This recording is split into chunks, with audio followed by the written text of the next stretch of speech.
May bago na naman po tayong video ngayon, meaning may bago na naman po tayong kakanin na ihahain sa atin pong pamilya at pwede rin po nating pagkakitaan.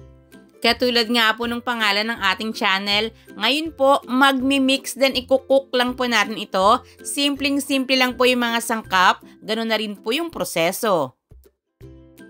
Sa isang mixing bowl, pagsamasamahin lang po natin yung ating mga sangkap. Sa mga nalilito pa, yung glutinous rice flour po ay giniling na malagkit na bigas. Magdadagdag rin po tayo rito ng kaunting rice flour, giniling naman po ng ating mga regular na bigas. Sa kulay ng asukal ay nakadepende na po sa inyo.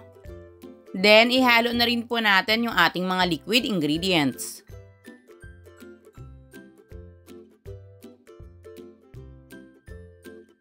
I-mix lang mabuti at kapag napansin nyo may mga buo-buo pa, pwede nyo naman po itong salain. Maglalagay rin po tayo rito ng melted margarine. Pwede naman pong butter yung inyong gamitin kung sakaling yun po yung available sa inyo.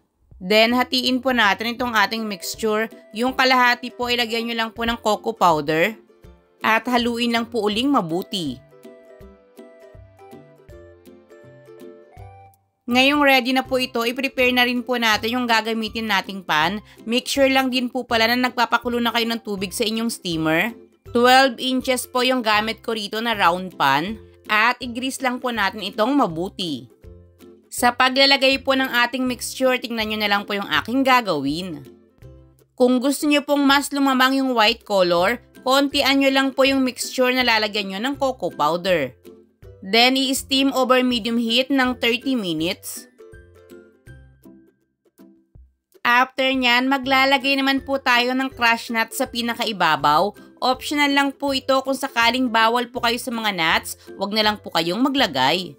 Sa dami po ay nakadepende na sa inyo, pero ako personal favorite ko yung nuts kaya medyo marami-rami po yung aking ilalagay.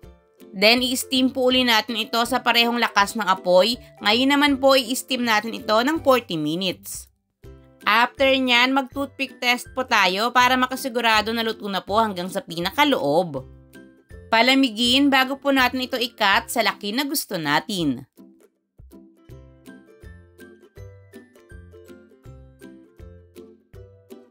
And tcharan!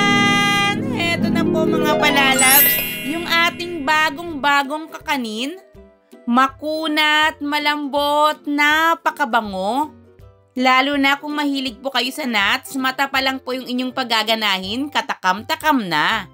Tingnan nyo po yung pinakaloob ng ating kakanin, katulad nga po nung sinabi ko sa inyo kanina, kung gusto ninyong mas lumamang yung puti, mas kontian nyo lang po yung mixture na lalagyan nyo po ng cocoa powder.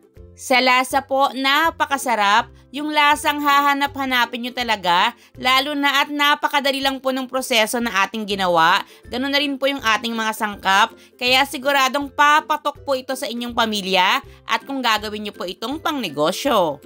Kung sakaling gusto nyo po itong ibenta ng per slice or may pagbibigyan lang kayo, pwede nyo po itong ilagay sa 500 ml na microwavable tubs.